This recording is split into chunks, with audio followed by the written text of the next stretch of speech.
अस्सलामु अलैकुम वरहमतुल्लाहि वबरकातुह।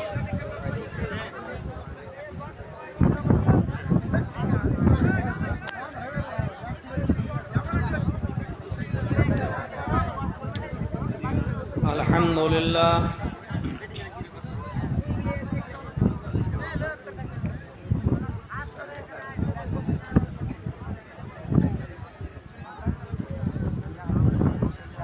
अल्हम्दुलिल्लाहि नहमदुहु व नस्तईनुहु व नस्तगफिरुह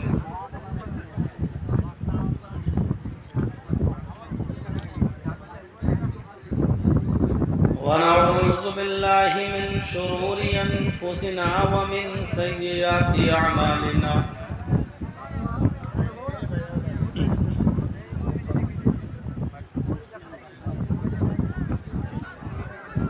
मन यहदिहिल्लाहु फला मुज़िल्ल लहु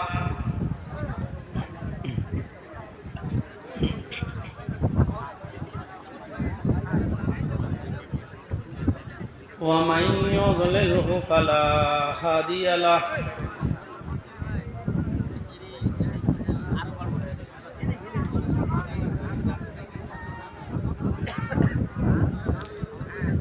व अशहदु अल्ला इलाहा इल्लल्लाहु वहदहु ला शरीका लहु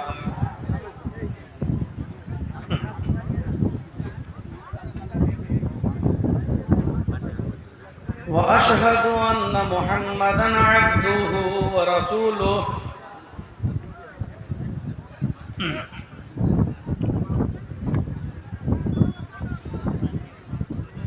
अम्मा बाद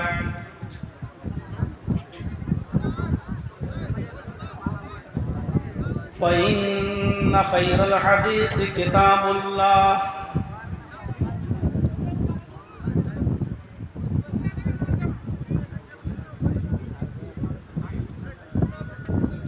व खैरल हदी हदी मुहम्मदिन सल्लल्लाहु अलैहि वसल्लम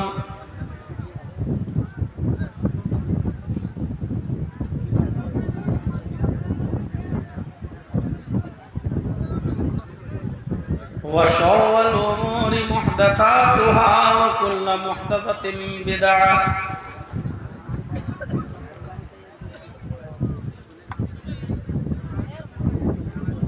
व कुल्लु बिदअतिन ज़लालह व कुल्लु ज़लालतिन फिन्नार।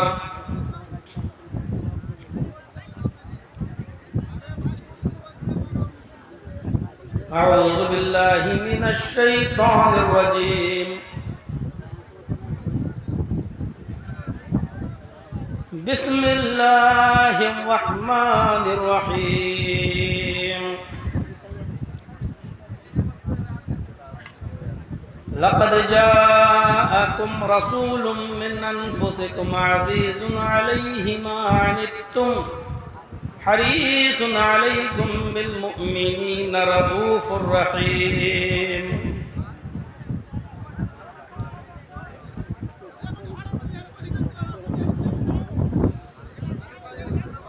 रब्बि इश्रह ली सदरी व यस्सिर ली अमरी वहलुल उक़दतम मिन लिसानी यफ़क़हू क़ौली। रब्बि ज़िदनी इल्मा अल्लाहुम्मा रब्बि ज़िदनी इल्मा।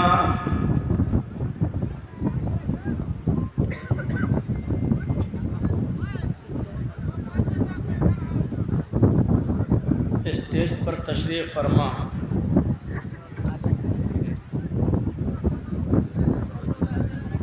मुअज़्ज़ज़ मुअक्कर उलमाए किराम,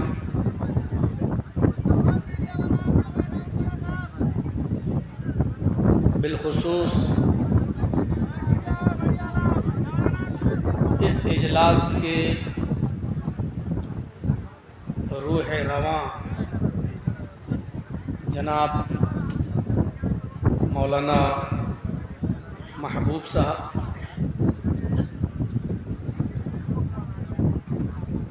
दीगर इलाक़े के मुअज़्ज़ज़ अहबाब, स्टेज पर बैठी हुई मुअज़्ज़ज़ और बावक़ार हस्तियाँ,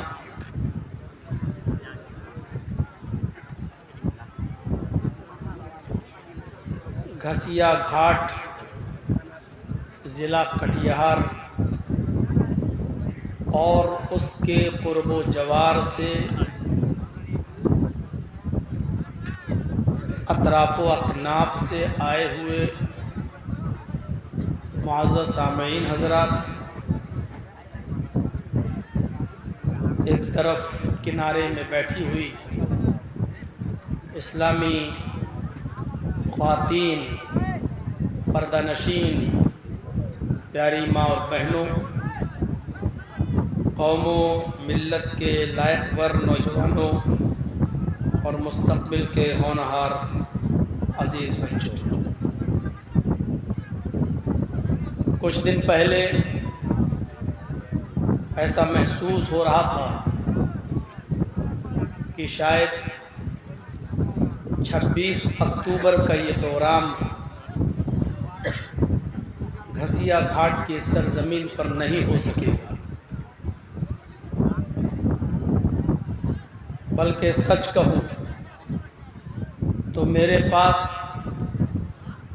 दूसरे ज़राए से ये ख़बर भी आ चुकी थी कि घसिया घाट का प्रोग्राम बारिश की वजह से कैंसिल कर दिया गया है। ज़िम्मेदारान से जब बात हुई, मौलाना महबूब साहब से भी रब्ता किया, तारीख़ को आगे बढ़ाने की बात कही गई, लेकिन आगे मेरे पास वक्त नहीं था और यहाँ ये परेशानी थी कि जिस जगह जलसा होना था पूरा का पूरा, पूरी की पूरी वो ज़मीन में पानी भर गया और अभी भी चलते वक्त और स्टेज पर पहुँचते वक्त मैंने महसूस किया, यकीनन आप लोगों ने बड़ी मेहनत की और अपनी मुतय्यना तारीख़ पर उस जलसे का इंतज़ाम कराया। कुछ परेशानी ही उठाकर सही, एक्स्ट्रा कुछ रुपया ख़र्च करके ही सही, लेकिन ये काबिल मुबारकबाद कदम है जो आपने उठाया। अल्लाह रब्बुल आलमीन आपकी इस हिम्मत को, हौसले को मज़ीद जिला बख्शे और इस इजलास को जिस मकसद के तहत ये किया गया उस मकसद में इस इजलास को कामयाब फरमाए। मौलाना तौहीद साहब ने भी गुजारिश की, इनसे पहले भी उलमाए किराम ने इस इदारे के लिए, जिसके लिए ये जलसा रचाया गया, ताउन की अपील की। दौरान खिताबत मैं आपसे फिर गुजारिश करता हूँ कि मज़ीद जो ख़र्चा आया मिट्टी डालने में, रास्ता बनाने में, ये इसकी भरपाई आप ही को करना है। हम और आप जब तक मदरसों का ताउन नहीं करेंगे, मदरसे बंद हो जाएंगे। तौहीद साहब ने बहुत ही खूबसूरत और अच्छी बात कह डाली। मैं फिर आपसे गुजारिश करूँगा कि दौरान खिताबत भी और बीच में अगर कोई कपड़ा लेकर आपके पास जाए तब भी ये सोच कर कि बारिश की वजह से इस जलसे पर थोड़ा सा ज़्यादा बोझ बढ़ गया है, तो आपको उसमें हाथ बटाना है, बढ़ चढ़ कर हिस्सा लेना है। अल्लाह रब्बुल आलमीन हमें उसकी तौफीक दे और हमारे उस बढ़ चढ़ कर हिस्सा लेने को कबूल फरमाए, हमें अजर अज़ीम अता फरमाए। अल्लाह तबारक व तआला ने इस्लाम को जहाँ बहुत सी खूबियों से नवाजा है, वहीं पर इस्लाम को एक अज़ीम खूबी ये दी है कि इसको दीन रहमत बनाया है। जो शख्स इस्लाम का जितनी अमीक नज़रों से, जितनी गहरी नज़रों से इस्लाम का मुताला करेगा, उसके सामने परतें खुलती चली जाएंगी और उसको ये महसूस होगा कि इस्लाम से बढ़कर दीन रहमत कोई दीन नहीं है, कोई धर्म नहीं। जिस मज़हब का नाम इस्लाम हो और उस इस्लाम का माना ही सलामती वाला हो, तो उस मज़हब के अंदर कितनी सलामती होगी ये उसके नाम से ही जाहिर हो जाता है। और फिर इस इस्लाम की कमान, इस इस्लाम की बागडोर, इस इस्लाम का रिमोट कंट्रोल जिसके हाथ में दिया है, उस हस्ती का नाम है मुहम्मदुर रसूलुल्लाह सल्लल्लाहु अलैहि वसल्लम। अल्लाह ताला ने उस नबी की शान में भी ये कह दिया हो, और जहां बहुत सी खूबियों का जिक्र किया, वहां एक बड़ी खूबी ये बता दी हो कि आपको हमने रहमतुल लिल आलमीन बनाकर भेजा। इससे हम अंदाज़ा लगा सकते हैं कि इस्लाम भी सलामती वाला, रहमत वाला, और इस्लाम को हम तक उसकी असली शक्ल हूबहू उसी अंदाज से पेश करने वाली हस्ती मुहम्मदुर रसूलुल्लाह भी रहमतुल लिल आलमीन। तो इससे आप अंदाज़ा लगा सकते हैं कि इस्लाम की रहमत कितनी अजीम है। अपने नबी मुहम्मदुर रसूलुल्लाह सल्लल्लाहु अलैहि वसल्लम की शान में अल्लाह तबारक व तआला ने ये कह दिया, लक़द जाअकुम रसूलुम मिन अनफुसिकुम अज़ीज़ुन अलैहि मा अनित्तुम हरीसुन अलैकुम बिल मुमिनीना रऊफ़ुर रहीम। इससे अजीम आयत और क्या हो। नबी अकरम के सिलसिले में जो खूबी बताई, तुम्हारे दरमियान एक ऐसे पैगंबर आ चुके हैं, तुम्हारे मध्य, तुम्हारे बीच, तुम्हारे दरमियान एक ऐसे नबी तशरीफ ला चुके हैं। लक़द जाअकुम रसूलुम मिन अनफुसिकुम, जो तुम्हारे ही जिन्स से हैं, उनकी नस्ल, उनकी जिनसियत तुमसे अलग नहीं है। तुम इंसान हो, वो भी इंसान थे। तुम खाते पीते हो, वो भी खाते पीते। तुम चलते फिरते हो, वो भी चलते फिरते थे।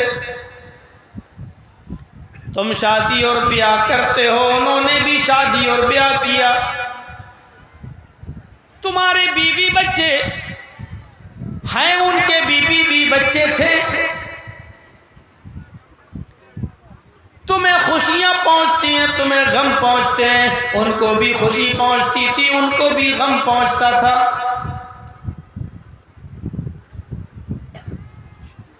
तुम्हारे हाथ पैर हैं, उनके भी हाथ पैर हैं।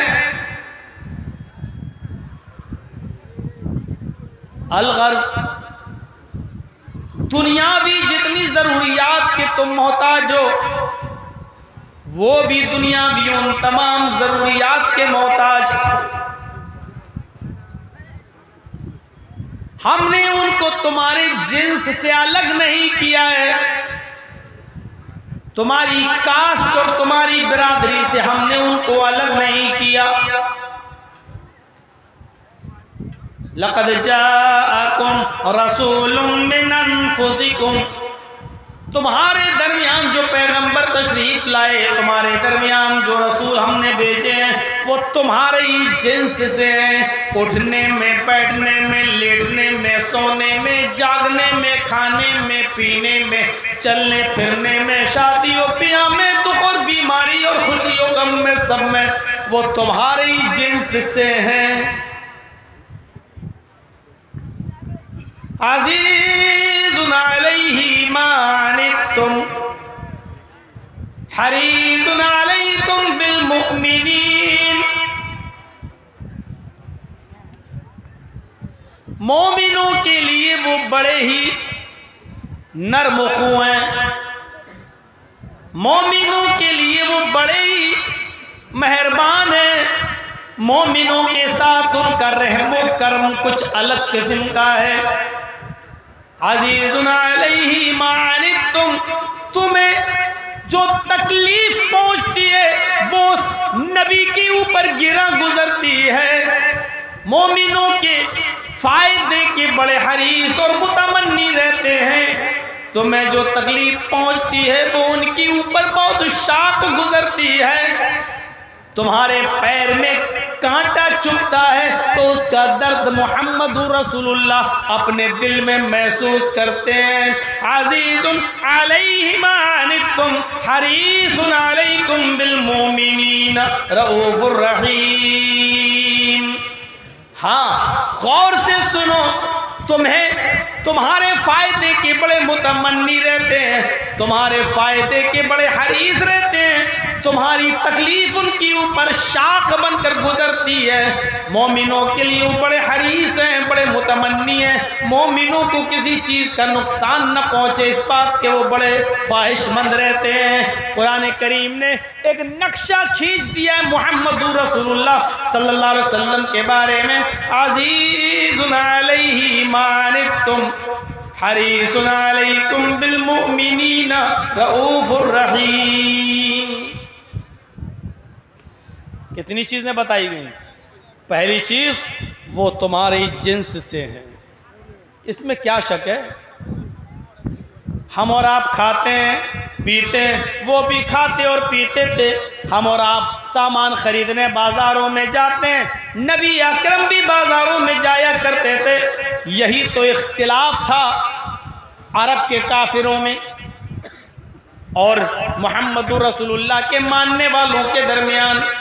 अल्लाह के नबी और जो इनको मानते थे वो ये कहते थे कि मोहम्मद इंसान है और साथ में रसूल भी हैं। और अरब के काफिर ये कहते थे ये कैसा रसूल है, ये कैसा नबी है जो नबी भी और बाजारों में चलता फिरता भी है, हमारी तरह खाता और पीता भी है। वो कहते माल हाज़र रसूल याकुलुत ताम व यमशी फिल अस्वाक। ये कैसा नबी है जो अपने आप को नबी भी कहता है, रसूल भी कहता है और हमारी तरह बाजारों में चलता फिरता भी है, हमारी तरह खाना भी खाता है। यानी उनके वहमो गुमान में ये पैवस्त हो चुका था, जो नबी होता है वो खाता पीता नहीं है, जो नबी और रसूल होता है वो बाजारों में चलता फिरता नहीं है। जो नबी और रसूल हो उसको शादी और ब्याह की जरूरत नहीं पड़ती है। जो अल्लाह का रसूल हो, अल्लाह का नबी हो, वो बाजारों में क्यों घूमेगा, हमारी तरह क्यों खाएगा पिएगा,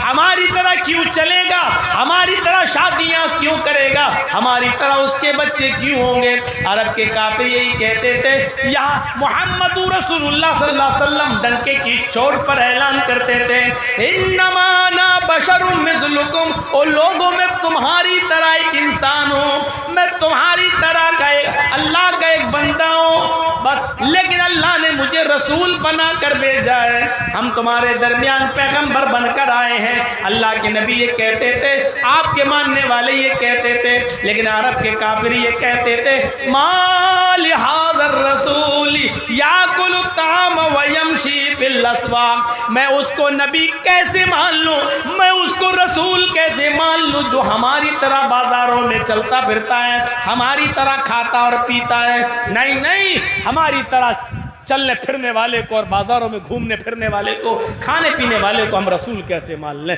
यही तो इख्तिलाफ था। अज़ीज़ुन अलैहि मा अनित्तुम, तुम्हें जो तकलीफ पहुंचती है वो उसके ऊपर शाख गुजरती है, वो उसको अच्छा महसूस नहीं करते हैं, यानी इसका तर्जमा यूं किया जा सकता है, अगर कांटा तुम्हारे पैर में चुभता है तो दर्द मुहम्मदुर रसूलुल्लाह को होता है, वो तुम्हारी तकलीफ नहीं बर्दाश्त करते हैं। तकलीफ तुम्हें होती है, दर्द उन्हें होता है। हरीसुन अलैकुम, वो तुम्हारे फायदे के बड़े ख्वाहिशमंद रहते हैं। बिलमुमिनीना रऊफुर रहीम, और मोमिनों के साथ उनका रहमो करम का एक अलग ही मामला है। जाहिर बात है, कोई आदमी ये नहीं कह सकता है, इस पर बहुत से गैर मुस्लिमों ने और ख़ास तौर पर स्वामी दयानंद सरस्वती जिन्होंने सत्यार्थ प्रकाश लिखी है, बड़े एतराज़ किए कि देखो ये है मोहम्मद मुसलमानों के नबी जो सिर्फ मोमिनों के लिए मेहरबान है, इसका मतलब दूसरों के लिए मेहरबान नहीं है। कुरान खुद कहता है मोमिनों के लिए वो बड़े मेहरबान है, उन अंधों को दिखाई नहीं देता है। अल्लाह ने कुरान करीम में दूसरी जगह अल्लाह ने अपने नबी को पूरी दुनिया के लिए भी रहमत कहा है, पूरी कायनात के लिए भी रहमत कहा है। वमा अरसलनाका इल्ला रहमतल लिल आलमीन, और जो पूरे आलम के लिए रहमत हो, कृपालु दयावान हो, तो पूरी दुनिया में हिंदू भी आ गए, ईसाई भी आ गए, सिख भी आ गए, यहूदी भी आ गए, जैनी भी आ गए, बुद्धिस्ट भी आ गए, और इतना ही नहीं जमादात और नबातात भी शामिल है, बल्कि हैवान भी उसमें शामिल हो। और जो पूरी कायनात का नबी हो वो सिर्फ इंसानों का नहीं बल्कि पूरे आलम के लिए रहमत बनकर आया है। लेकिन अपनों के लिए सभी खास होते हैं। हमारा बच्चा बीमार हो जाए, हमारा खून है, हम उसको डॉक्टर को दिखाने भी जाएंगे, डॉक्टर बड़े हॉस्पिटल के लिए रिफर कर देगा तो हम बड़े हॉस्पिटल भी जाएंगे। हमारे बच्चे को एडमिट कर लिया जाएगा तो हम अपने बच्चे के पास भी बैठेंगे। अगर 10 दिन मेरा बच्चा हॉस्पिटल में रहेगा तो 10 दिन भी हम अपने बच्चे के साथ रहेंगे, क्योंकि वो हमारा है।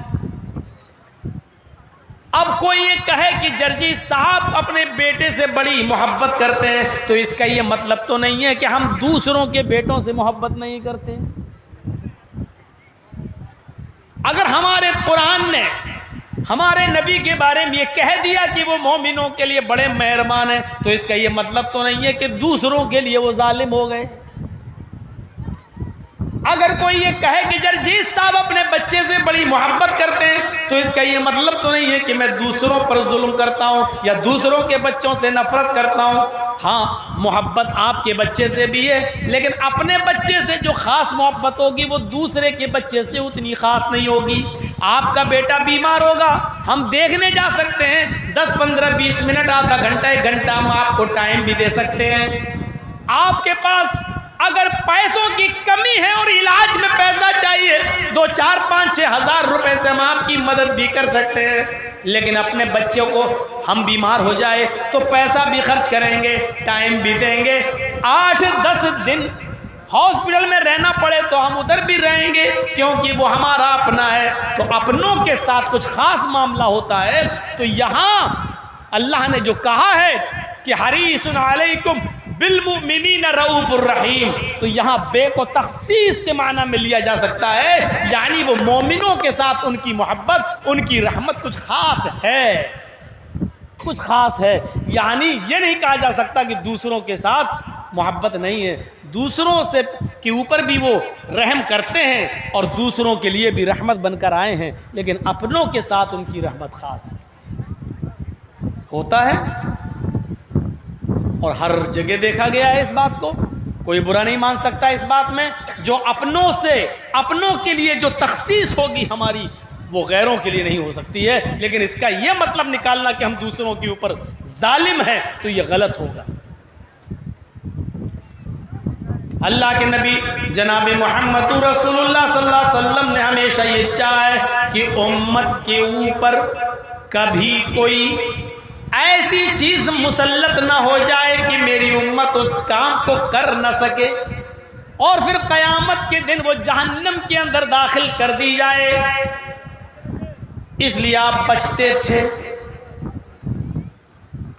और इसकी बेशुमार मिसालें हैं। मिसवाक जो नबी अकरम को बड़ी महबूब थी,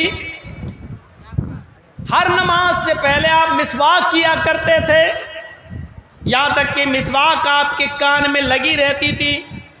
जैसे ही बिलाल अजान देते थे, अल्लाह के नबी वुजू बनाने के लिए चल देते थे और मिसवाक अपने कान से निकाल कर अपने दांतों पर रगड़ना शुरू कर दिया करते थे।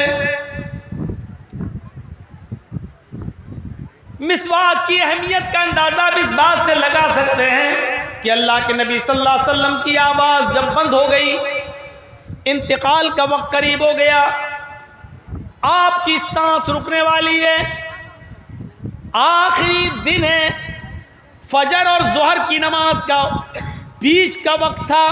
फजर की और जोहर की नमाज के दरमियानी वक्त में अल्लाह के नबी अल्लाह को प्यारे हो गए। इससे पहले जब आपकी आवाज़ बंद हो गई और ज़बान से कोई चीज़ बोलने के काबिल न रहे, इशारे से कोई भी बात कहना होती थी तो इशारे से कहते थे। इसी बीच में हज़रत आयशा के भाई अब्दुर्रहमान जब घर में तशरीफ़ लाते हैं, अल्लाह के नबी सल्लल्लाहु अलैहि वसल्लम को देखने के लिए आते हैं, तो हज़रत अब्दुर्रहमान अबू बकर के बेटे हज़रत आयशा के भाई मिसवाक करते हुए आए थे। नबी अकरम ने जब मिसवाक पर नज़र डाली तो हज़रत आयशा की रान पर उनकी गोद में सर रखे हुए थे अल्लाह के नबी, तो आपने इशारा किया, आयशा से इशारा किया, यानी ये जो मिसवाक कर रहे हैं ये मुझे चाहिए। आखिरी वक्त है, हजरत आयशा ने अपने भाई अब्दुर्रहमान से मिसवाक ले ली और वो मिसवाक अल्लाह के नबी को दे दी। नबी अकरम वो मिसवाक करने लगे, लेकिन आपको कुछ सख्त महसूस हुई। अब दांत उतने मजबूत नहीं रहे, आखिरी वक्त है, इसलिए कुछ कड़ी सख्त महसूस हुई, तो आपने वो मिसवाक हजरत आयशा को दे दी और इशारा किया, यानी तुम इसको अपने दांतों से नरम कर दो। अम्मी आयशा पूछती हैं, क्या ये मिसवाक सख्त है? इशारा किया, हाँ। क्या मैं अपने दांतों से इसको नरम कर दूं? इशारा किया, हाँ। हजरत आयशा सिद्दीक़ा वो मिसवाक अपने दांतों में दबाती हैं और उसको कुचल देती हैं, दांतों से उसको नरम कर देती हैं, और फिर अपनी जूठी मिसवाक अल्लाह के नबी को, अपने शौहर को दे देती हैं। अल्लाह के रसूल सल्लल्लाहु अलैहि वसल्लम वो मिसवाक करने लगते हैं। मिसवाक करते करते मिसवाक हाथ से छूट जाती है, आपकी दाढ़ी के ऊपर गिर जाती है और पानी के प्याले में आप अपने हाथ डालने लगते हैं और पानी के प्याले से हाथ निकाल कर आप पानी से के प्याले में डुबोया हुआ हाथ अपने चेहरे पर मलते जाते हैं और कहते जाते हैं, इन्ना लिल मौति सकरात, इन्ना लिल मौति सकरात। मौत के लिए बड़ी बेचैनियां हैं, मौत के लिए बड़ी सख्तियां हैं, मौत के लिए बड़ी बेचैनियां हैं, मौत के लिए बड़ी सख्ती है। ये जुमले आखिरी वक्त में अल्लाह के नबी सल्लल्लाहु अलैहि वसल्लम की ज़बान से निकल रहे थे। बुखारी शरीफ की हदीस के अंदर ये पूरा मंजर देखा जा सकता है। इन्ना लिल मौति सकरात, मौत के लिए बड़ी बेचैनी है, मौत के लिए बड़ी सख्ती है। इस वाक़े को बताने का मकसद सिर्फ ये है कि आखिरी वक्त है और मिसवाक अल्लाह के नबी कर रहे हैं। इससे अंदाज़ा लगा सकते हैं कि मिसवाक की अहमियत कितनी ज़्यादा है। आपने उसको आखिरी वक्त में भी नहीं छोड़ा, लेकिन इतनी अहमियत वाली चीज़ को अल्लाह के नबी सल्लल्लाहु अलैहि वसल्लम ने कभी फ़र्ज का दर्जा नहीं दिया। जानते थे जो गांव और देहात में रहने वाले लोग हैं उनको तो बड़ी आसानी से मिसवाक मिल जाएगी, लेकिन जो शहरों में रहने वाले लोग हैं वो बेचारे कहाँ जाएंगे नमाज से पहले मिसवाक ढूंढने। इसलिए आपने उसको फर्जियत का दर्जा नहीं दिया, सिर्फ उसकी अहमियत को उजागर करने के लिए इतना फरमाया, लौला नाशुक्का अला उम्मती लामरतुहुम बिस्सिवाक। अगर मेरी उम्मत के ऊपर मुश्किल ना होता, अगर मेरी उम्मत के ऊपर दुश्वार ना होता, अगर मेरी उम्मत के लिए ये काम सऊबत भरा ना होता, दुश्वार कुन ना होता, परेशानी में डालने वाला ना होता, लामरतुहुम बिस्सिवाक इंदा कुल्ली सलात, तो मैं अपनी उम्मत के ऊपर हर नमाज से पहले मिसवाक को फर्ज कर देता। मैं हुक्म देता हूं उनको कि हर नमाज से पहले मिसवाक करें। नबी अकरम का हुक्म फर्जियत का दर्जा रखता है। अगर मेरी उम्मत पर दुश्वार नहीं होता, देखिए रहमत रसूलुल्लाह सल्लल्लाहु अलैहि वसल्लम, ये रहमत नहीं तो और क्या है। आप कह रहे हैं कि अगर मेरी उम्मत के लिए ये काम मुश्किल ना होता तो मैं उन पर हर नमाज से पहले मिसवाक करने को फर्ज करार दे देता, लेकिन मैं इसलिए फर्ज नहीं कर रहा हूं क्योंकि मेरी उम्मत के लिए काम मुश्किल है। लेकिन आपने उसकी अहमियत बरकरार रखी, आखिरी वक्त तक मिसवाक करके बता दिया कि देखो मेरी नज़र में मिसवाक कितनी अहम है कि इंतकाल से पहले भी हजरत अब्दुर्रहमान इब्ने अबी बकर के हाथ में मिसवाक देखी तो ले ली, और कड़ी थी, सख्त थी, तो हजरत आयशा से कहा कि इसको अपने मुंह में रखो और अपने दांतों से रखकर इसको नरम कर दो। हजरत आयशा कहती है कि मैंने उस मिसवाक को अपने दांतों से चबाकर नरम कर दिया और जनाब मोहम्मद रसूलुल्लाह को दे दिया। यानी सख्त है, फिर छोड़ नहीं रहे, उसको नरम करवा रहे हैं, उसको दांतों से कुचलवा रहे हैं और फिर कर रहे हैं। अंदाज़ा लगाइए कि ये नबी अकरम की नज़रों में मिसवाक की अहमियत कितनी है। टूथपेस्ट करने वाले नौजवान मिसवाक की अहमियत क्या जाने,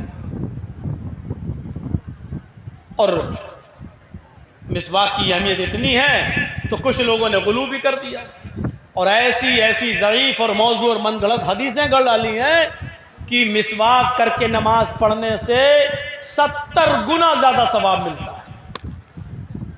ऐसे ऐसे लोग भी दुनिया में मौजूद हैं जो मस्जिदों में बैठ जाएंगे, किताब खोल लेंगे और लोगों को दर्स देंगे कि मिसवाक करके जो नमाज पढ़ी जाती है वो नमाज बगैर मिसवाक के पढ़ी हुई, बगैर मिसवाक के जो पढ़ी जाती है बगैर मिसवाक किए हुए, तो मिसवाक के ज़रिए मिसवाक करके पढ़ी हुई नमाज 70 गुना ज़्यादा वज़न रखती है और 70 गुना ज़्यादा अहमियत रखती है। सब मौजू और मनगढ़ंत रिवायत है।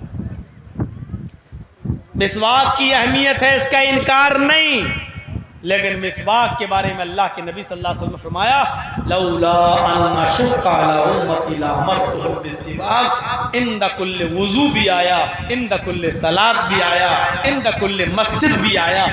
अलग अलग हदीसों में अलग अलग बातें आई हैं। मैं हर वुजू से पहले मिसवाक को फ़र्ज कर देता, मेरी उम्मत पर मुश्किल ना होता तो हर नमाज से पहले मैं मिसवाक को फ़र्ज कर देता, लेकिन मैं फ़र्ज नहीं कर रहा हूँ क्योंकि मेरी उम्मत पर यह काम मुश्किल है। ये रहम है नबी अकरम का। अगर फ़र्ज कर देते तो ज़रा बताइए क्या होता। बगैर मिसवाक किए हुए नमाज नहीं होगी, फ़र्ज है, नमाज फ़र्ज, मिसवाक भी फ़र्ज। अगर ये कह देते अल्लाह के रसूल तो क्या होता, आप अंदाज़ा लगा सकते। ये रहमत है नबी अकरम सल्लल्लाहु अलैहि वसल्लम। आइए ज़रा वो भी एक मंजर देखें, और ख़ास तौर पर वो नौजवान अभी से अपना जहन बना लें जो पूरी रात कैरम बोर्ड खेलते हैं। वो नौजवान भी जरा तवज्जो दें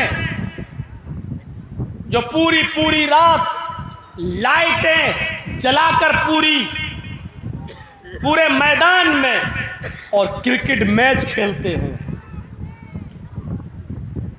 या इंटरनेशनल लेवल पर होने वाले मैच को पूरी रात जागकर टेलीविज़न पर या मोबाइल पर मैच देखकर पूरी रात ख़राब करते हैं। वो लोग भी ज़रा नज़र डालें। हजरत आयशा सिद्दीका फरमाती हैं कि 3 सहाबियों का एक वफद अल्लाह के नबी सल्लल्लाहु अलैहि वसल्लम से मिलने आया, लेकिन नबी अकरम सल्लल्लाहु अलैहि वसल्लम घर पे मौजूद नहीं थे। सलासतु रहती, 3 सहाबियों पर मुश्तमिल एक जमात नबी अकरम सल्लल्लाहु अलैहि वसल्लम की बाज़ बीवियों से मुलाकात करती है। इला बाज़ बुयूत नबी, ये आया बाज़ अज़वाज नबी, नबी सल्लल्लाहु अलैहि वसल्लम की बाज़ बीवियों से मुलाकात करने के लिए। नबी नहीं मिले तो अल्लाह के रसूल की कुछ बीवियों से उन्होंने मुलाकात की और पूछा, अल्लाह के रसूल कितनी नमाज पढ़ते हैं, कितने रोज़े रखते हैं, कितना सोते हैं, रात में कितना उठते हैं। पूरी इबादत का हाल मालूम करने के लिए नबी की बाज़ बीवियों से मुलाकात करता है। 3 सहाबियों का एक वफद, और बीवियों से मुलाकात करने के बाद जब ये वफद बाहर आया, ये तीनों सहाबा बाहर आए तो कहने लगे, कहाँ अल्लाह के रसूल और कहाँ हम, कहाँ हमारी इबादतें और कहाँ नबी। अल्लाह के नबी अगर इबादत ना भी करें तो चलेगा, क्योंकि वो तो जन्नती हैं। हमको तो अल्लाह के नबी सल्लल्लाहु अलैहि वसल्लम से ज़्यादा इबादत करना चाहिए। अल्लाह के नबी सल्लल्लाहु अलैहि वसल्लम की बीवियों ने नबी की इबादत करने का जो हाल बताया है वो नबी के लिए ठीक है, हमें नबी अकरम से ज़्यादा करना है, क्योंकि नबी तो बख्शे बख्शाए हैं, नबी तो जन्नती हैं, हमें जन्नत में जाने वाले आमाल करना है। ऐसा है। उन तीनों में से एक सहाबी ने क्या कहा, नक्शा देखिए। एक ने कहा, हम आज के बाद रात भर नमाज पढ़ेंगे और कभी सोएंगे नहीं, हर रात जागेंगे और पूरी रात हम अल्लाह की इबादत में लगे रहेंगे। हम अल्लाह की इबादत करेंगे, इशा की नमाज के बाद हम मुसल्ले पे खड़े हो जाएंगे, नफिल पे नफिल पढ़ते चले जाएंगे। आज के बाद हम कभी सोएंगे नहीं, रात भर हम नमाजों में गुजार देंगे। 3 सहाबियों में से एक सहाबी ने ये कहा कि मैं रात भर नमाज पढ़ूंगा और कभी सोया नहीं करूंगा रात में। दूसरे सहाबी ने क्या कहा, रात तो तुमने ले ली, रात भर तुम इबादत करोगे, कभी नहीं सोगे, मैं हमेशा रोजा रखा करूंगा और कभी छोड़ूंगा नहीं, यानी मैं पूरे दिन साल के 12 महीने में रोजे रखूंगा और कभी छोड़ूंगा नहीं, हमेशा मैं रोजा रखूंगा जब तक मुझे जिंदगी है और मेरी जान में जान है, मैं रोजे को तर्क नहीं करूंगा, मैं हमेशा रोजा रखूंगा, कभी नहीं छोड़ूंगा। अब तीसरा बचा। तीसरे ने कहा, तुम रात भर नमाज पढ़ोगे, तुम दिन भर रोजा रखोगे, तो अब मैं क्या करूं, दिन तो तुमने ले ली, रात तुमने ले ली, मैं भी तो इबादत करना चाहता हूं। तो तीसरे ने बड़ा अजीब एक इबादत का एक तीसरा तरीका, उसने कहा, अना आतज़िलुन निसा फला तज़व्वज, मैं रात में नमाज पढ़ूंगा और दिन में रोजा भी रखूंगा, दिन में रोजे रखूंगा और रात में नमाज पढ़ूंगा और बीवी से अलग थलग हो जाऊंगा, बीवी के करीब ही नहीं जाऊंगा, या मैं निकाह नहीं करूंगा, मैं शादी नहीं करूंगा, शादी करूंगा तो बीवी के करीब जाना पड़ेगा, बीवी के करीब जाएंगे तो बच्चे होंगे, बच्चे होंगे तो फिर बच्चों के लिए कमाओ और उनके लिए मेहनत करो, मजदूरी करो, उनको पाल पोस के बड़ा करो, तो इबादत का टाइम हमें बीवी बच्चों की परवरिश में गुजारना पड़े। तो अना आतज़िलुन निसा फला अतज़व्वज, मैं निकाह ही नहीं करूंगा, या मैं शादी नहीं करूंगा, या मैं बीवी से अलग थलग हो जाऊंगा, रात भर नमाज पढ़ूंगा और दिन भर इबादत करूंगा, रोजे रखूंगा। ये तीसरे ने अपना तरीका बताया। तो 3 सहाबी 3 जगह पट गए। एक ने कहा मैं रात भर नमाज पढ़ूंगा, दूसरे ने कहा मैं दिन में रोज़ा रखूंगा, कभी छोड़ूंगा नहीं, तीसरे ने कहा मैं रात में नमाज भी पढ़ूंगा और दिन में रोज़ा भी रखूंगा और बीवी के करीब नहीं जाऊंगा। 3 लोगों ने 3 किस्म की बातें कही। रात भर मैच खेलने वालों, जनाबे मोहम्मद रसूलुल्लाह को जब इस बात का इल्म होता है कि 3 साहबा ऐसा ऐसा बोले, तो आप उन तीनों के पास गए, आप उन तीनों के पास तशरीफ ले गए और जब उन तीनों के पास गए तो आपने उनसे पूछा अंतुमुल्लज़ी कुल्तुम कज़ा व कज़ा। यह है बुखारी शरीफ किताबुन निकाह के अल्फाज, यह है बुखारी की हदीस किताबुन निकाह के अल्फाज। समअतु अंतुमुल्लज़ी कुल्तुम कज़ा व कज़ा, मैंने सुना है, क्या तुम ही वो लोग हो जो ऐसा ऐसा कह रहे थे? क्या तुम ही वो लोग हो जो ये कह रहे थे कि मैं रात भर नमाज पढ़ूंगा? क्या तुम ही में से वो शख्स मौजूद है जो कह रहा था मैं दिन भर रोजा रखूंगा? क्या तुम ही में से कोई शख्स ऐसा है जो ये कह रहा था कि मैं बीवी और बच्चों के करीब नहीं जाऊंगा, रात में नमाज भी पढ़ूंगा और दिन में रोजा भी रखूंगा? आलू बला, हाँ क्यों नहीं। हमने कहा अल्लाह के नबी साफ दिल के थे, झूठ नहीं बोला करते थे, साफ तौर पर कह दिया कि हम ही ने ऐसा ऐसा कहा है। अल्लाह के रसूल ने उन तीनों से क्या कहा? वो मैच नहीं देख रहे थे, मैच खेल भी नहीं रहे थे, पूरी रात जियो और एयरटेल की तरफ से मिलने वाला 2GB डाटा भी देखकर खत्म नहीं कर रहे थे, बल्कि नमाज पढ़ने की बात और रोज़ा रखने की बात उन्होंने कही थी, नेक काम करने की बात उन्होंने कही थी, लेकिन अल्लाह के रसूल ने इससे भी मना कर दिया और फरमाया नहीं, तुम रात भर नमाज पढ़ना चाहते हो? कहाँ नहीं, तुम ऐसा नहीं कर सकते। तुम दिन भर रोज़ा रखना चाहते हो हमेशा, तुम्हारे लिए ये काम भी गलत है, नहीं कर सकते। और ए हजरत जी, तुम बीवी बच्चों को छोड़ोगे, रात में नमाज और दिन में रोज़ा? हाँ। तो कहा कि अच्छा एक बात बताओ, अल्लाह से तुम ज़्यादा डरते हो या मैं?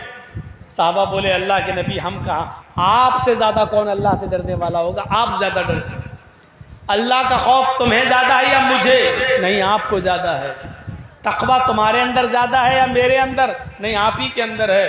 तो कहा जब मैं तुम में सबसे ज़्यादा अल्लाह का खौफ करने वाला, अल्लाह से डरने वाला और अल्लाह का तक़वा अपने दिल में पैदा करने वाला हूँ, तो मेरा तो ये हाल है कि मैं रात के आखिरी हिस्से में उठता हूँ, 2 हिस्से में सोता हूँ। इशा की नमाज के बाद फजर तक हम रात के 3 हिस्से कर लेते हैं, 2 हिस्सा में सोता हूँ और आखिरी हिस्से में मैं उठता हूँ, मैं नमाज भी पढ़ता हूँ और कभी कभी मैं एक एक करके सारी बीवियों के पास भी जाता हूँ, मैं बीवियों से मिलता भी हूँ, उनके हुकूक भी अदा करता हूँ। मैं रात में सोता हूँ, आँख काट भी अदा करता हूँ। 2/3 रात गुजर जाने के बाद आखिरी हिस्से में रात के उठता हूँ तो मैं अल्लाह की इबादत भी करता हूँ। मैं रात में उठता हूँ, अपनी बीवियों के पास भी जाता हूँ, उनके हुकूक भी अदा करता हूँ। मैं महीने में कुछ दिन नफली रोजे भी रखता हूँ और छोड़ता भी हूँ। मेरे पास बीवी है, मैं बीवी के पास भी जाता हूँ। मैं दिन में रोजा रखता भी हूँ और छोड़ता भी हूँ। मैं रात में सोता भी हूँ और 2/3 रात गुजर जाने के बाद रात में उठकर मैं अल्लाह की इबादत भी करता हूँ। यही मेरा तरीका है, यानी तुम्हें भी ऐसा ही करना है। पूरी रात नमाज में गुजार रहे हो, गलत है। हमेशा रोज़ा रखोगे, कभी नहीं छोड़ोगे, ये भी गलत है। और बीवी बच्चों को छोड़कर नमाज और रोज़े में पड़े रहो तो ये भी गलत है। फरमाया जो मैं कर रहा हूँ वही मेरी सुन्नत है। फमन रग़िबा अन सुन्नती फलैसा मिन्नी, अगर तुमने मेरी सुन्नत से मुंह मोड़ा, मेरे तरीके पर न चले, रात भर नमाज पढ़ते रहे और दिन भर रोज़ा रखते रहे, अपने बीवी बच्चों के करीब नहीं गए, अपने बीवी और बच्चों के हुकूक को पूरा नहीं किया, फलैसा मिन्नी, तो आज के बाद तुम हम में से नहीं। यानी रात भर नमाज पढ़ने के बावजूद भी भी तुम मुसलमान नहीं कहलाओगे, इस्लाम के अंदर तुम्हारी एंट्री नहीं होगी। गौर करो, रात रात भर नमाजों में गुजार देने वाला इंसान जब शरीयत पे नहीं चलता है और रात रात भर नमाज पढ़ने की कसम खा लेता है तो ये इंसान इस्लाम से खारिज हो रहा है। रात रात भर मैच देखने वाले, रात रात भर कैरम बोर्ड खेलने वालों, तुम्हें पूरी पूरी रात कैरम बोर्ड और मैच खेलने में गुजारने की परमिशन कहां से मिल गई? हमारे नबी ने पूरी पूरी रात नमाज पढ़ने की इजाजत नहीं दी है। हमारे नबी ने हमेशा हर दिन रोजा रखने की इजाजत नहीं दी है। कैरम बोर्ड खेलकर अपना पूरा दिन बर्बाद करने की और पूरा मैच खेल खेल कर अपनी पूरी रात बर्बाद करने की इजाजत तुम्हें कौन सी शरीयत में मिल गई? जरा अपने नफ्स से पूछो, अपने दिल से पूछो। हिसाब और किताब का दिन तो एक मुतय्यन है, यौमुल हिसाब, वो तो होना ही होना है। कभी अपने नफ्स, अपने ज़मीर, अपने गरीबानों का बटन खोलकर, अपने गरीबानों में झांक कर अपने दिल से अपना हिसाब लो, अपना भी मुहासिबा करो, एहतिसाब नफ्स करो कि तुम्हें किसने इजाज़त दे दी। पूरी पूरी रात मोबाइल में लगे रहना और पूरी पूरी रात जब तक ये 2GB 4GB 5 हम इस्तेमाल नहीं कर लेंगे हम सोएंगे नहीं, और हर रात इसको मामूल बना लेना, ये इजाजत किसने दी? शरीयत। ये नबी अकरम की रहमत है। अगर आप कहते कि नहीं तुम बहुत अच्छा कर रहे हो, रात भर नमाज पढ़ोगे, ठीक है, तुम हमेशा रोजा रखोगे, बड़ा अच्छा काम है, आपकी रहमत को ये गवारा नहीं हुआ। एक आदमी जब रात भर नमाज ही पढ़ता रहेगा तो दिन में फिर वो मेहनत नहीं कर पाएगा, मजदूरी नहीं कर पाएगा, रिस्क हलाल नहीं कमा पाएगा, फिर वो अपने बीवी और बच्चों को क्या खिलाएगा? इसलिए फरमाया कि रात का कुछ हिस्सा सोया भी करो और आखिरी हिस्से में उठकर अल्लाह की इबादत भी कर लिया करो। आपने हमेशा दिन में रोजा रखने को मना कर दिया। जब तुम दिन भर रोजा ही रखते रहोगे और हमेशा रखोगे तो नहीफ और कमजोर हो जाओगे, तुम्हारी तंदुरुस्त सेहत खराब हो जाएगी। जब सेहत खराब हो जाएगी तो तुम अपनी बीवी और बच्चों के लिए मेहनत नहीं कर सकते हो, जल्दी कब्र के दहाने पर पहुंच जाओगे, फिर तुम्हारी बीवी और बच्चों की जिम्मेदारी किसकी ऊपर आयद होगी? रहमतुल लिल आलमीन की रहमत जोश में आती है और आपने दिन भर रोजा रखने से मना कर दिया है, आपने पूरी पूरी रात इबादत करने से मना कर दिया है। आपने फरमाया कि रात का कुछ हिस्सा सोया भी करो और 2/3 गुजर जाने के बाद आप उठकर अल्लाह की इबादत में लग जाया करो। फिर आपने फरमाया कि महीने में 3 रोजे रख लिया करो नफली। अल्लाह के यहाँ एक नेकी 10 नेकी के बराबर होती है। अगर तुमने 3 रोजे रख लिए महीने में तो तुम्हें 30 रोजों का सवाब मिलेगा। हर महीने 3 रोजे रख लो तो गोया कि तुमने पूरे महीने रोजे रख लिए हैं। आपने पूरे महीने रोजे रखने से मना कर दिया, सिर्फ महीने में 3 रोजे रखने की परमिशन भी दे दी ताकि तुम्हें सवाब भी मिलता रहे, रोजा भी रखते रहो और अपनी बीवी और बच्चों के हुकूक भी अदा करते रहो और मेहनत और मजदूरी करके कमा कर लाओ और अपनी बीवी और बच्चों को खिला और पिला भी सको। ये रहमतुल लिल आलमीन की रहमत है। अज़ीज़ुन अलैहि मा अनित्तुम हरीज़ुन अलैकुम बिल मुमिनीना रऊफ़ुर रहीम। वो मोमिनों के लिए कुछ खास मेहरबान है। ये है उसकी रहमत। आइए, अल्लाह के रसूल सल्लल्लाहु अलैहि वसल्लम ने रमज़ान के महीने में 3 रातों में आपने तरावीह की नमाज जमात के साथ पढ़ाई, जिसको हम तहज्जुद भी कह सकते हैं और तरावीह भी। पहली रात पढ़ाई, काफ़ी लोगों ने पढ़ी। दूसरी रात पढ़ाई, पहले से ज़्यादा लोग मस्जिद में आए। तीसरी रात में पढ़ाई तो मस्जिद खचाखच भर गई।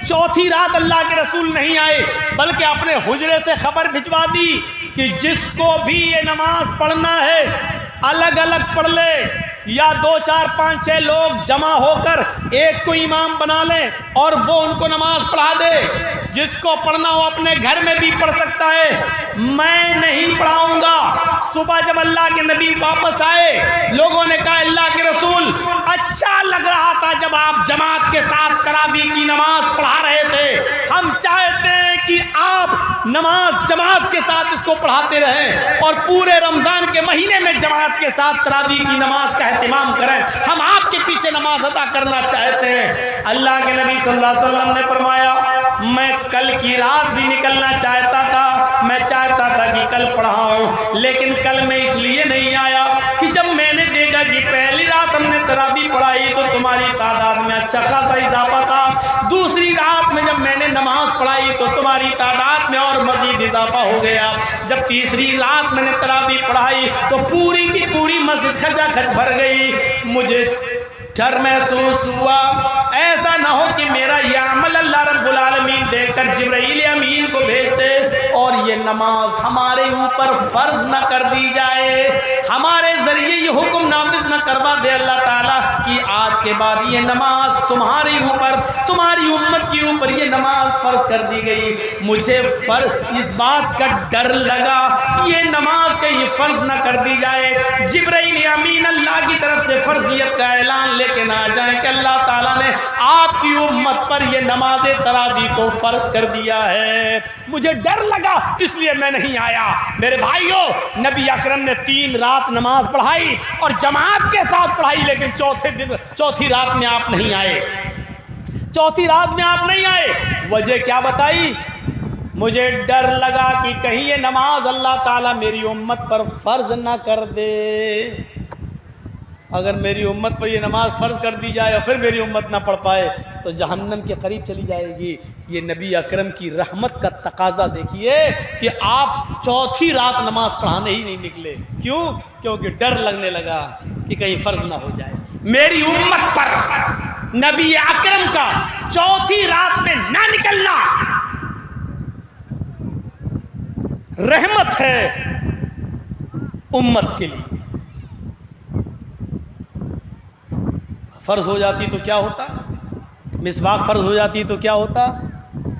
रात रात भर इबादत और दिन दिन भर के रोज़े फ़र्ज़ कर दिए जाते। अल्लाह के रसूल कहते थे नहीं बहुत अच्छा करो, आज बहुत अच्छा अमल करो, तो क्या होता? हम कहाँ होते आज? ये सूरत हाल देखिए, अपने ज़मीर से पूछिए, अपने दिल से पूछिए, कुरान ने कितनी सही फजीलत बयान की मोहम्मद रसूलुल्लाह की। हरीसुन अलैकुम बिल मोमिनीना रऊफुर रहीम, वो मोमिनों के, मुसलमानों के फ़ायदे के बड़े मुतमन्नी रहते हैं और मोमिनों के साथ उनकी रहमत कुछ ख़ास है। कितनी ख़ास रहमत है। आइए एक और चीज़ बताएं, और बहुत प्यारी चीज़, और सुनिए। अल्लाह के नबी फरमाते हैं कि अल्लाह तबारक व तआला ने आदम अलैहिस्सलातु वस्सलाम से लेकर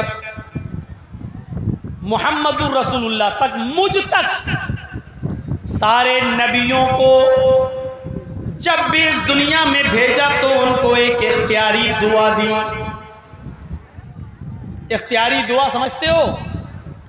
इख्तियारी दुआ दी कि हम तुम्हारी सारी दुआएं कबूल करें या न करें ये मेरी मर्जी, लेकिन एक दुआ का इख्तियार देता हूं, तुम मांगो, तुम्हारी वो हम ज़रूर सुनेंगे। इसको कहते हैं इख्तियारी दुआ। एक दुआ हम ज़रूर सुनेंगे तुम्हारी, जो भी तुम मांगना चाहो मांगो। आदम अलैहिस्सलाम ने मांगी और आदम अलैहिस्सलाम से लेकर ईसा अलैहिस्सलाम तक सारे नबियों ने वो इख्तियारी दुआ मांगी। अल्लाह के नबी फरमाते हैं अल्लाह ताला ने हर नबी से कहा मांगो हम तुम्हें देंगे।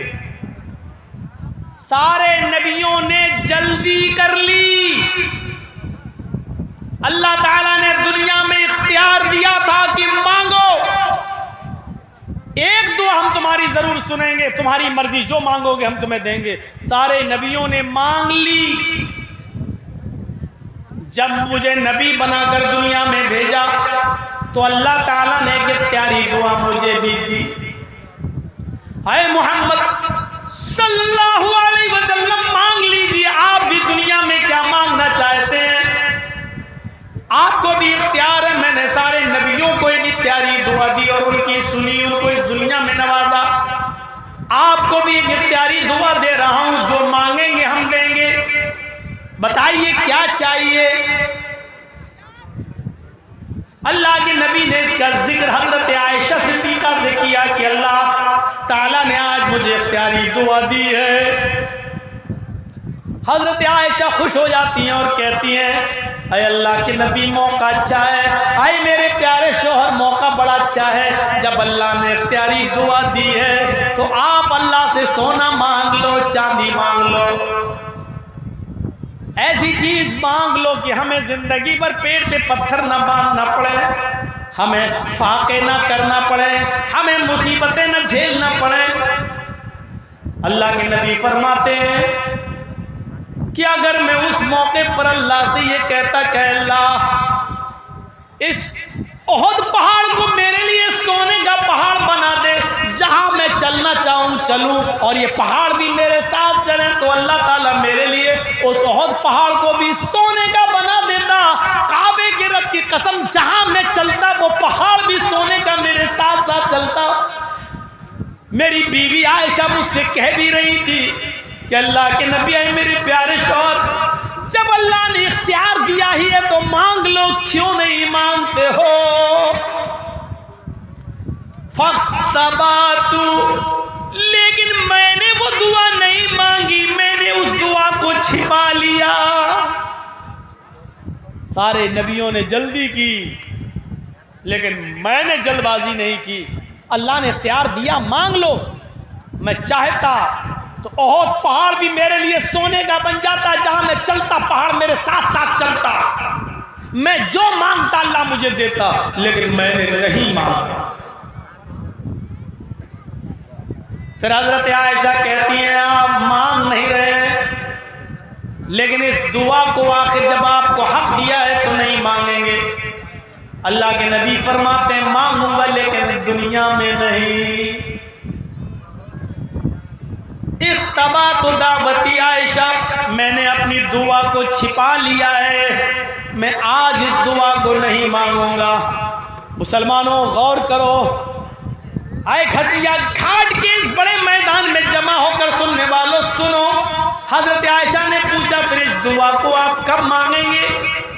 कहते अल्लाह के नबी, आयशा कयामत का दिन होगा, मैदान महशर होगी, मेरी उम्मत नफसी नफसी चिल्ला रही होगी, नफसा नफसी का आलम होगा, परेशान हाल होंगे। सूरज सवा नेज़े के फासले पर, यानी 1 मील के फासले पर होगा सूरज, और सूरज की पूरी गर्मी जमीन की ऊपर गिर पड़ रही होगी और सारे इंसानों के जिस्मों से, उनके सरों से पसीना टपक टपक कर उनके कदमों पे गिर रहा होगा और पसीने में लोग अपने अमाल के मुताबिक डूबे हुए होंगे। कोई टखनों के बराबर, कुछ पिंडली के बराबर, कुछ कमर के बराबर, कुछ घुटनों के बराबर, कुछ कमर के बराबर, कुछ कांधे के बराबर, और कुछ उसमें गोते लगा रहे होंगे। मेरी उम्मत नफसा नफसी के आलम में होगी। उस वक्त मैं अल्लाह से उस दुआ को मांगूंगा और कहूंगा, इलाहुल आलमीन, सारे नबियों को तूने एक इख्तियारी दुआ दी, उन्होंने दुनिया में अपनी अपनी दुआ मांग ली।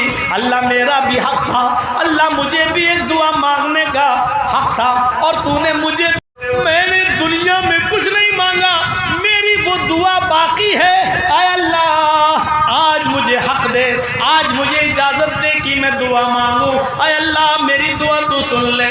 अल्लाह रब्बुल आलमीन कयामत के दिन मुझे उस दुआ के मांगने की इजाजत देगा। हजरत आयशा ने पूछा, आय अल्लाह के नबी तो कयामत के दिन आप क्या मांगेंगे। इमाम कायनात की जबान से निकला, शिफाअतन लिउम्मती, कयामत के दिन जब अल्लाह मुझे दुआ मांगने का हुक्म देगा, इजाजत देगा कि मैं यहाँ तुम्हारी सुन लूंगा, इख्तियार है तुम्हें, बताओ क्या मांगते हो। उस वक्त मैं अल्लाह से अपनी उम्मत की शिफाअत का हक मांगूंगा और अल्लाह मुझे शिफाअत का हक देगा कि जाओ आए मोहम्मद सल्लल्लाहु अलैहि वसल्लम, मैंने ये हक तुम्हें दिया, तुम कुछ गुनाहगार लोगों की शिफाअत करा सकते हो, उनको जन्नत में ले जाने का हक रखते हो, जाओ मैं तुम्हें इजाजत दे रहा हूं। ये उम्मत के लिए रहमत नहीं तो और क्या है। दुआ उस नबी ने अपने लिए कुछ नहीं मांगा, अपनी फैमिली के लिए कुछ नहीं मांगा। आप दिन भर जो मेहनत करते हो किसके लिए करते हो? अपने लिए नहीं करते हो, माफ कीजिएगा। आपको तो 2 रोटी खाना है, कहीं भी मिल जाएगी। आप जो सुबह से लेकर शाम तक मेहनत करते हो, आपको अपने से ज्यादा अपने बीवी और बच्चों की फिक्र होती है। अपने से ज्यादा अपने बीवी और बच्चों के लिए आप कमाते हैं, उनके फ्यूचर के लिए। अल्लाह के रसूल को पूरा इख्तियार था, आप चाहते तो अल्लाह से ऐसी दुआ इस दुनिया में मांग सकते थे कि जिंदगी भर बैठ कर खाते। सफा और मरवा के पहाड़ सोने के हो जाते, और पहाड़ सोने में तब्दील हो जाता, और जहां आप चलते मक्के के ये पहाड़ और मदीने की वो वादियां भी आपके साथ चलती। लेकिन अल्लाह के नबी सल्लल्लाहु अलैहि वसल्लम अपने और अपनी फैमिली के लिए कुछ नहीं मांग रहे, और वो दुआ भी छिपा ली। इख्तबा तो दावती, मैंने अपनी उस दुआ को छिपा लिया। लियौमिल क़यामह, क़यामत के दिन के लिए। अल्लाह से क़यामत के दिन में मांगूंगा। अम्मा आयशा पूछती है तो क़यामत के दिन क्या मांगेंगे? कहती है शिफ़ाअतन लिउम्मती, अपनी उम्मत की शिफ़ाअत का सवाल करूंगा मैं अल्लाह ताला से। यह है रसूल की रहमत उम्मत के साथ। उम्मत क्या कर रही है? फजर की नमाज में देख लीजिएगा इस उम्मत का क्या हाल है। मौलवी जर्जीस की पूरी तकरीर सुनने के बाद मस्जिदों का जायजा ले लीजिएगा। सुबह फजर की नमाज के टाइम पर आपकी मस्जिदें बता देंगी कि आज के इस जलसे का कितना असर हुआ है, कितना असर हुआ है। ये सूरत है, ये नबी अकरम की रहमत। आओ एक और नक्शा दिखाता हूं रहमत का। उम्मत के लिए रहमत, हमारे आपके लिए रहमत। कितना मेहरबान थे वो रसूल हमारे और आपके ऊपर। कभी गौर किया? मेराज हुई, सफर मेराज पे गए, बुर्राक के जरिए, और अल्लाह ताला ने वहाँ नबी अकरम को एक तोहफ़ा दिया। तोहफ़ा क्या मिला? 50 वक्त की नमाज नबी अकरम पर और आपकी उम्मत पर फ़र्ज़ कर दी गई। ज़रा नक्शा देखिए, अल्लाह के रसूल सल्लल्लाहु अलैहि वसल्लम को क्या मिला? अल्लाह ने क्या दिया? जाओ ऐ मोहम्मद, आप और आपकी उम्मत पर 50 वक्त की नमाज मैंने फ़र्ज़ कर दी। बड़े खुश, 50 वक्त की नमाज का तोहफ़ा मिला है। लेके चले आ रहे हैं, लेके चले आ रहे हैं। चौथे आसमान पर पहुंचते हैं, मूसा अलैहिस्सलातु वस्सलाम से मुलाकात हो जाती है। मूसा अलैहिस्सलातु वस्सलाम ने कहा, ऐ मोहम्मद सल्लल्लाहु अलैहि वसल्लम, अल्लाह ताला की तरफ से आपको जो तोहफ़ा मिला है वो तोहफ़ा क्या है? तो मूसा अलैहिस्सलातु वस्सलाम ने पूछा तो अल्लाह के नबी ने कहा, हमारी उम्मत पर अल्लाह रब्बुल आलमीन ने 50 वक्त की नमाजें फ़र्ज कर दी हैं। अल्लाह के नबी ने कहा, कितने वक्त की नमाज? मूसा अलैहिस्सलाम ने कहा, कितने वक्त की नमाज? अल्लाह के नबी फरमाते हैं 50 वक्त की नमाज। मूसा अलैहिस्सलातु वस्सलाम कहते हैं, आए मोहम्मद सल्लल्लाहु अलैहि वसल्लम, दोबारा अल्लाह के पास चाहिए। 50 वक्त की नमाज बहुत ज़्यादा हैं, लेकिन अल्लाह के नबी क्या कह रहे हैं? नहीं, 50 वक्त की नमाज बहुत ज़्यादा नहीं है, हम और हमारी उम्मत पढ़ लेगी।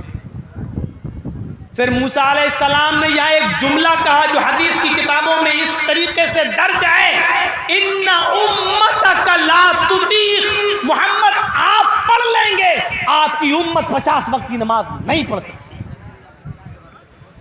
जुमले पर गौर कीजिए, इन्ना उम्मतक ला तुतीख, आपकी उम्मत के अंदर 50 वक्त की नमाज पढ़ने की ताकत नहीं है। मूसा, तुम भी नबी बनकर गए थे, तुम्हें तजर्बा है, तुम्हारी उम्मत का हाल तुम्हें मालूम है, क्या मेरी उम्मत 50 वक्त की नमाज नहीं पढ़ पाएगी? मूसा अलैहिस्सलाम ने कहा नहीं। फिर गए अल्लाह के पास, आप देख रहे हैं अल्लाह ने 50 वक्त की नमाज भी लेके चले आए। मूसा ने कहा 50 वक्त की नहीं पढ़ सकती आपकी उम्मत का नाम सुना। अरे अल्लाह, जब मेरी उम्मत 50 वक्त की पढ़ नहीं सकती तो फिर क्या फायदा, फिर तो मेरी उम्मत जहन्नम में चली जाएगी। मैं कैसे देख लूंगा अपनी उम्मत को जहन्नम में जाते हुए। उम्मत का नाम सुना तो अल्लाह के पास दोबारा गए। अल्लाह ने कहा मोहम्मद अब क्या हुआ? अल्लाह 50 वक्त की ज़्यादा है। अच्छा हो, कंसेशन चाहते हो, डिस्काउंट, नमाज में कमी चाहते हो? जी अच्छा जाओ, मैंने 10 वक्त की कम कर दी। 40 तो ठीक है। हाँ हाँ 50 बार ये वाक़या सुना होगा। आइए ज़रा हमसे सुनिए। फिर आए, फिर उसी आसमान पर मूसा अलैहिस्सलातु वस्सलाम मिल गए। अल्लाह ने कम किया? हाँ किया। माशाअल्लाह। कितने वक्त की रह गई? कहा 40। मूसा ने खींच के कहा 40? क्या क्यों, क्या हुआ? अरे बहुत ज्यादा है। अरे तुमने कम करने के लिए भेजा, मैं कम करने के लिए गया, अल्लाह ताला ने 10 कम कर दी। कहा कि नहीं नहीं ये भी ज्यादा है मूसा। ठीक है 10 वक्त की कम हुई ना, कुछ तो कंसेशन मिला है ना। इन्ना उम्मत गला तुती, आए मोहम्मद अपने हिसाब से मत सोचो। आप तो 50 नहीं 100 वक्त की भी पढ़ लोगे, लेकिन आपकी उम्मत 40 वक्त की नहीं पढ़ सकेगी। क्या कयामत के दिन 40 वक्त की नमाज न पढ़ने के लिए बस अपनी उम्मत को जहन्नम में जलता हुआ देखना गवारा कर लोगे? नहीं। तो फिर जाओ। फिर गए। अल्लाह ने कहा अरे अब क्या हुआ? अल्लाह 40 भी ज़्यादा। अच्छा तो और कम कर दूं? हाँ अच्छा जाओ 10 और कम कर दिया, 30 वक्त की। फिर आए मूसा। हाँ आधे के करीब हो गई। 50 में से 20 चली गई, 30 रह गई। कहा 30? तो देखो मूसा अब मत कहना ज्यादा है। हाँ है, आप अपने हिसाब से सोच रहे हो, लेकिन हमारा तजुर्बा कहता है कि आपकी उम्मत 30 वक्त की नमाज भी नहीं पढ़ पाएगी। मूसा का तजुर्बा देखिए। अल्लाह के नबी कहते हैं मूसा तुम कह रहे हो तो एक बार और चला जाता हूं। अल्लाह ने कहा अब क्या हुआ? अल्लाह 30 भी ज्यादा है। अच्छा जाओ 10 और कम, 20। मूसा अलैहिस्सलातु वस्सलाम के पास आकर कहते हैं मूसा तुम बार बार भेज रहे हो, अब मैं जाने वाला नहीं, क्योंकि अल्लाह ने आधी से ज्यादा कम कर दी। 50 में से 30 कम हो गई, 20 रह गई। अब 20 वक्त की तो मेरी उम्मत पढ़ ही लेगी। मूसा अलैहिस्सलाम कहते हैं यही तो प्रॉब्लम है। ऐ मोहम्मद सल्लल्लाहु अलैहि वसल्लम, मेरा तजर्बा कहता है कि आपकी उम्मत 30 वक्त की 20 वक्त की भी नहीं पढ़ पाएगी। एक तजर्बेकार नबी की बात है, इसलिए मैं आपको एक बार और भेजता हूं कि चले जाइए और अल्लाह तबारक व तआला से रिक्वेस्ट कीजिए, अल्लाह रब्बुल आलमीन से गुजारिश कीजिए। इन्ना उम्मतक ला तुतीक, आपकी उम्मत 20 वक्त की नमाज पढ़ने की भी ताकत नहीं रखती। अल्लाह के नबी फिर गए। अल्लाह ने कहा क्या अब क्या हुआ? 50 में से 30 कम कर दी, 20 रह गई। फिर अल्लाह और कम कर दो, ज़्यादा है ये भी।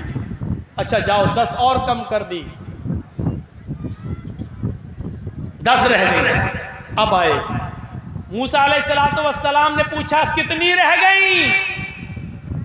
अब तो लगभग सब खत्म ही हो गई। अच्छा तो कितनी? एक वक्त की? नहीं नहीं नहीं। फिर कहा मूसा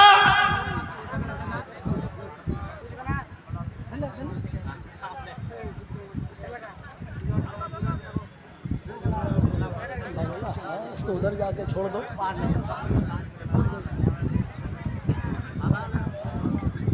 सुनिए मूसा ने कहा कितनी? कहा 50 में से समझ लो कि बहुत कम। अल्लाह ने 40 कम कर दी, 10 रह गई। मूसा ने कहा कि 10 रह गई? कितनी कम कर दी? 10 और कम करनी, 10 रह गई। कहा 10? हाँ।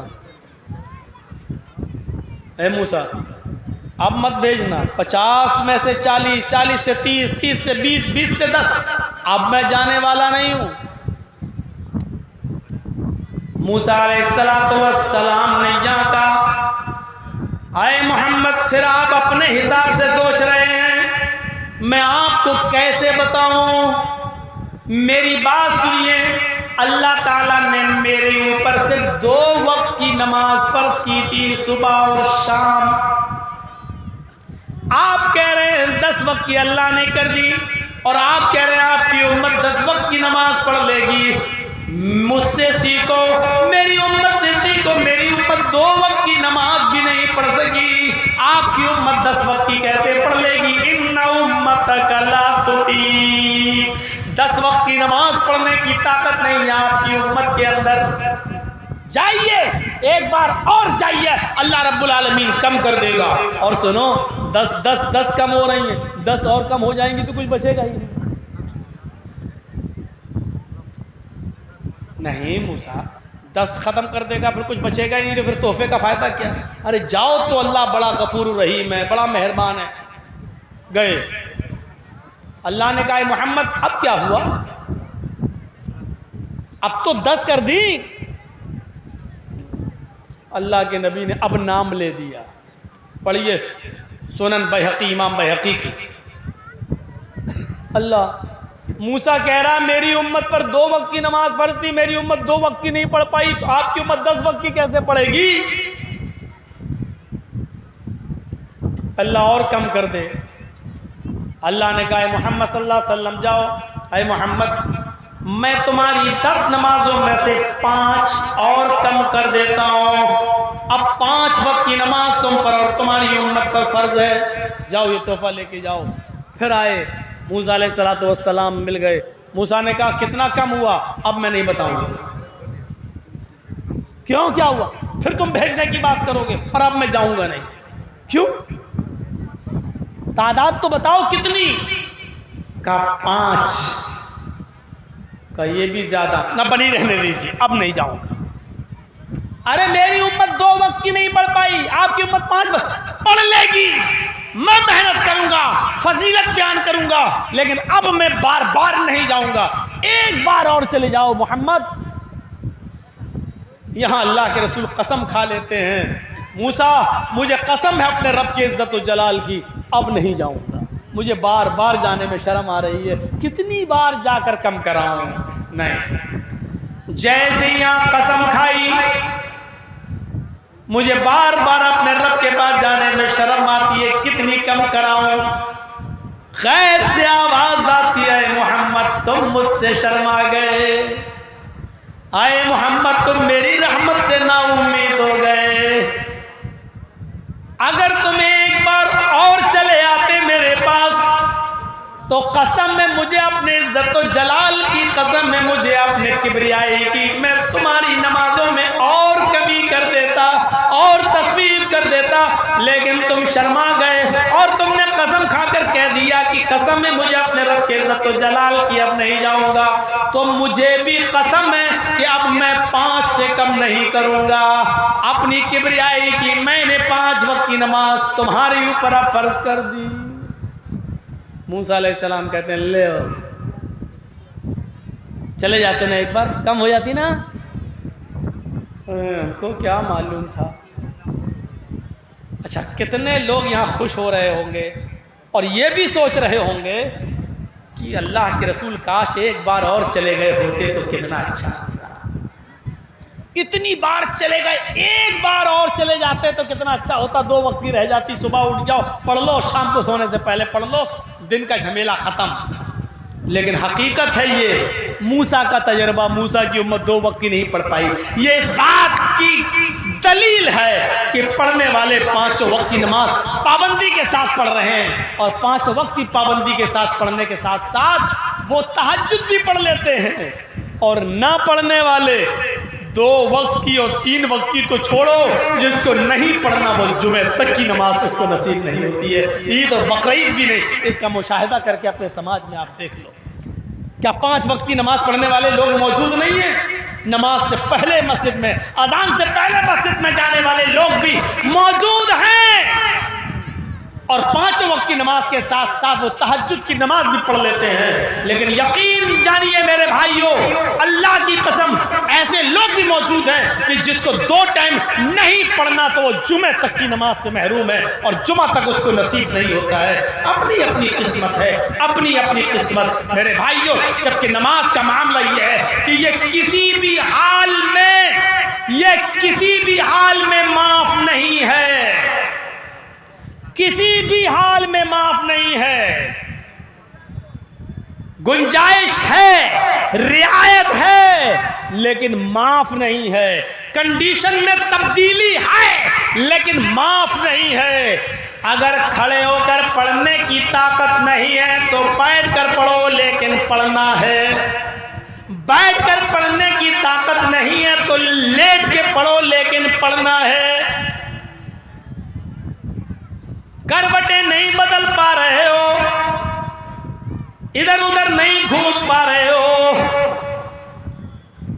तो इशारे से पढ़ो, लेकिन पढ़ना है।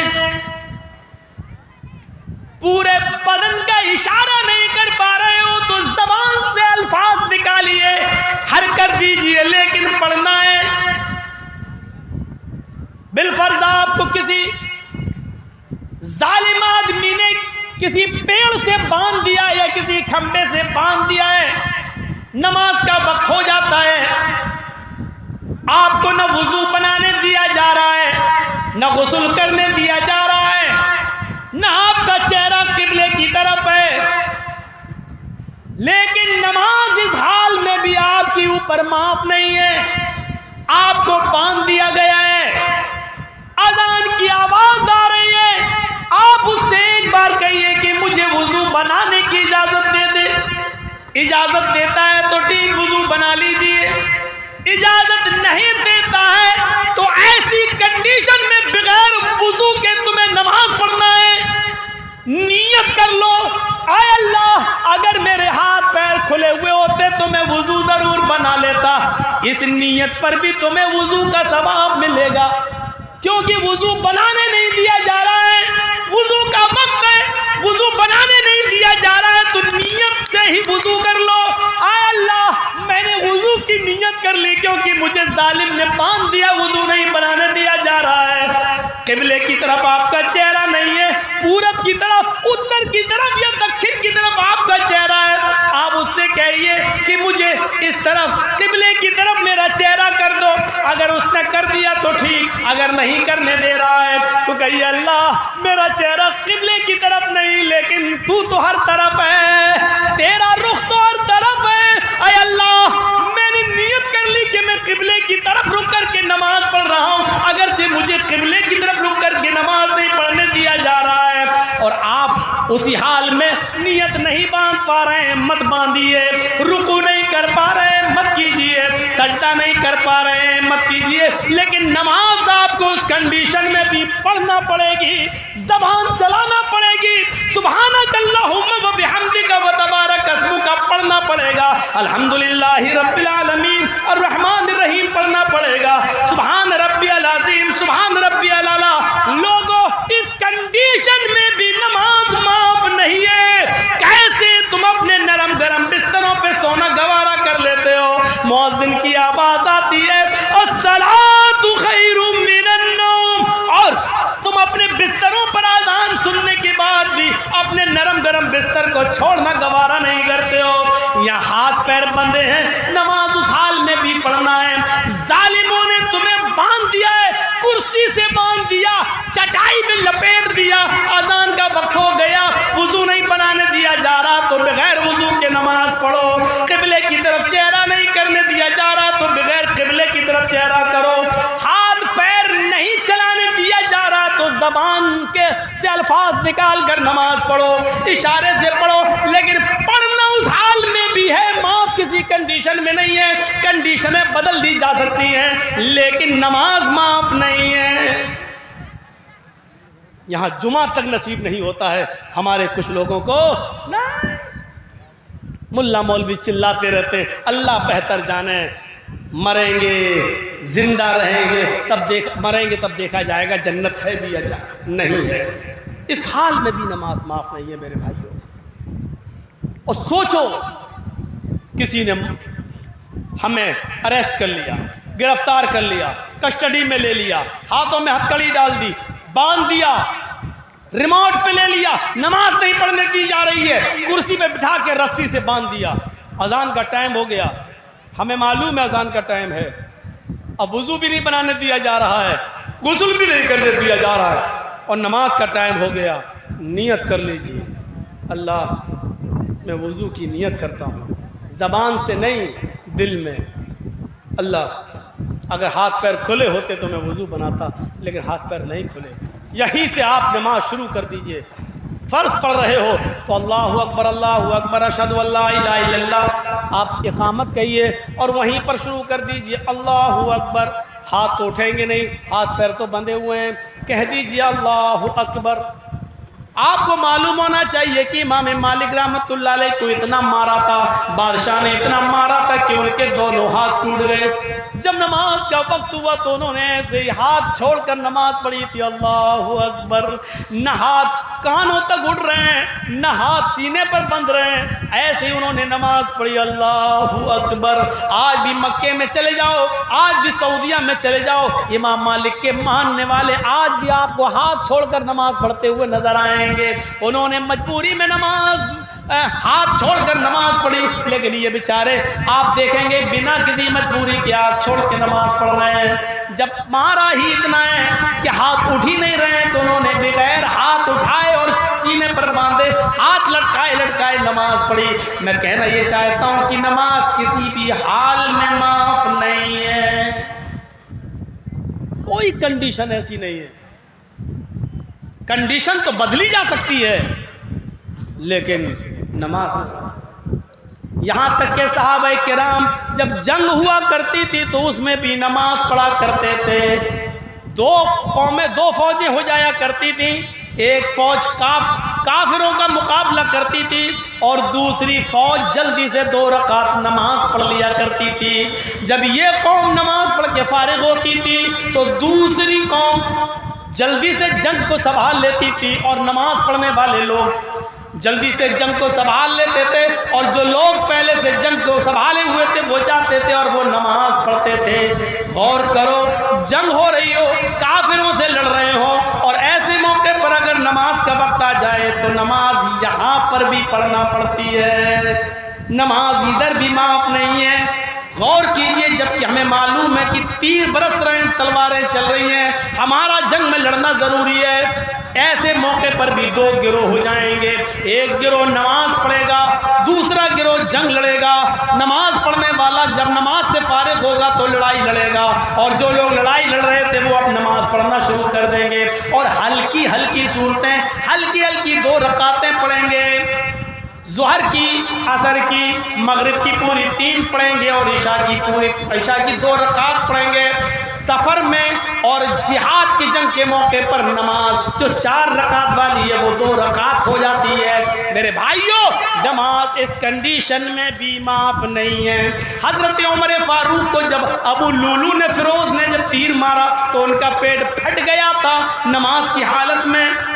जब उनको बेहोश हो गए, जब उनको होश आया तो सबसे पहले उन्होंने नमाज पढ़ी, लेकिन खून पेट से इतना निकल गया कि खाना खिलाया जा रहा था तो उनके पेट से बाहर आ जाता था, दूध पिलाया जाता था मुंह से तो पेट से वो बाहर निकल जाता था। किसी ने कहा अमीरुल मोमिनीन, इस हाल में भी आपने नमाज अदा की है। फरमाया नमाज किसी भी हाल में माफ नहीं है। मेरा पेट फट गया, पानी भी मुंह से पीता हूं तो पेट से बाहर निकल जाता है, लेकिन नमाज इस हाल में भी मुझे पढ़ना थी इसलिए पढ़ ली।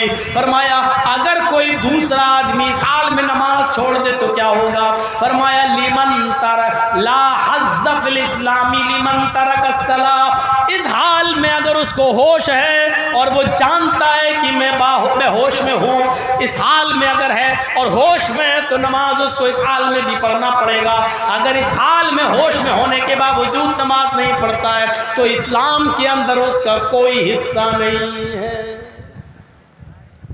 पेट फट जाए, खाना पानी पेट से निकल रहा है और होश में, नमाज इस हाल में भी पढ़ना पड़ेगी। अगर इस हाल में नमाज नहीं पढ़ता तो इस्लाम में उसका कोई हिस्सा नहीं।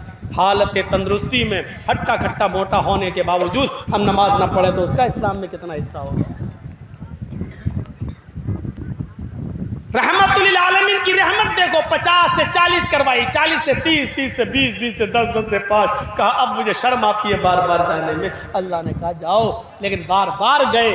क्यों गए? मेरी उम्मत नहीं पढ़ पाएगी इतनी, इसलिए बार बार। ये रहमत नहीं तो और क्या है? कुरान की इस आयत को कितना बार पढ़ा जाए। हरीसुन अलैकुम बिल मुमिनीन, वो मोमिनों के लिए बड़ा मेहरबान है। ये मेहरबानी नहीं है तो और क्या है? जरा गौर करो, एक सहाबी तीरों का एक बंडल बनाया, 15-20 तीर के इकट्ठा करके गठरी बनाई। और तीर में आपने देखा होगा आगे का हिस्सा नोकदार होता है, नोकदार जब वो छोड़ते हैं तो वही नोक किसी को लगती है जहां मारना होता है, तो नोक का हिस्सा। और ऐसे लटकाते हुए जा रहे थे, ऐसे चल रहे थे, एक हाथ में तीर और वो चल रहे थे। वुजू बनाकर इसी हाल में मस्जिद में दाखिल हुए। अल्लाह के नबी ने देखा तीर का हिस्सा, नोक वाला हिस्सा आगे है, और ये सहाबी हाथ हिलाते हुए अंदर दाखिल हुए। रहमतुल आलमीन का रहम देखिए। आपने कहा